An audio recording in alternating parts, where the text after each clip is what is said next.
Hi, class of 2022. I'm Miss Garston. And I'm Miss Coyle. Miss Garston, I heard that there's some changes in how the course selection is happening this year. Can you tell us about some of those changes? I sure can. There's lots of changes. So all of you will receive an email, an e-notify email with the directions about how to register for your senior year classes. Miss Coyle and I are here to help describe the process to you in much more detail. You will have access to the Daniel Hand High School Electronic Program of Studies, where it will be important for you and your parents to read about the exciting courses that we have to offer for next year. You will also have the opportunity to discuss with your teachers about your individual curriculum.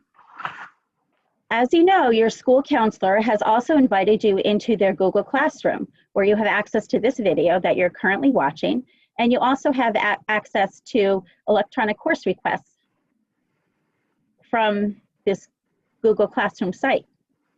You will fill out the electronic course request and send it electronically to your counselor once you have completed the form.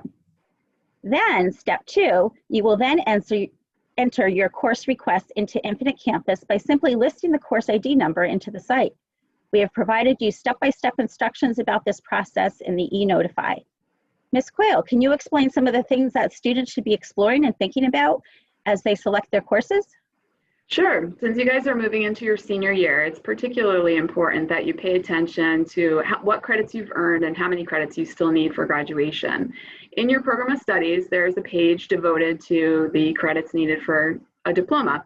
So I would advise you to take a look at that before you even start taking a look at your course selection sheet and adding your classes in. Keep in mind that you need certain numbers of credits in particular subject areas. I think all of you pretty much need at least 1 full credit of English, so that should go down there as a given. And then depending upon what you're going to be doing for your science, your math, your social studies, etc., you're going to be having discussions about the options with your teachers and which classes might be best for you.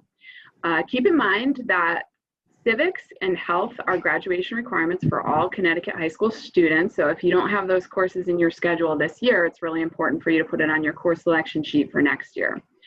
One of the issues that we see with students moving into their senior year a lot is that there are so many choices, and a lot of the classes are just a half a credit in length. So sometimes students will be plugging courses into their course selection sheet, and it looks like they have a really, really full schedule, but when they add it all up, they end up being short. So keep in mind that every student needs to have 4 classes at a minimum every single trimester. So when you're planning your courses, just look at the number of credits that you have, how many trimesters each course is going to be running, and maybe even plot out like a sample schedule so that you can really plan your time and see how many courses you need.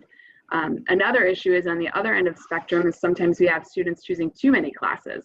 We have so many exciting opportunities that you fill up your menu of courses and there's no time in the school day to fit everything that you want to do. So I really advise you to utilize the resources in your program of study and plan things out appropriately. As I mentioned earlier, with your academic classes, you're going to be spending some time with your teachers over the next couple of weeks to talk about your different classes, and they'll tell you which courses they feel might be a good fit for you and make their recommendations accordingly.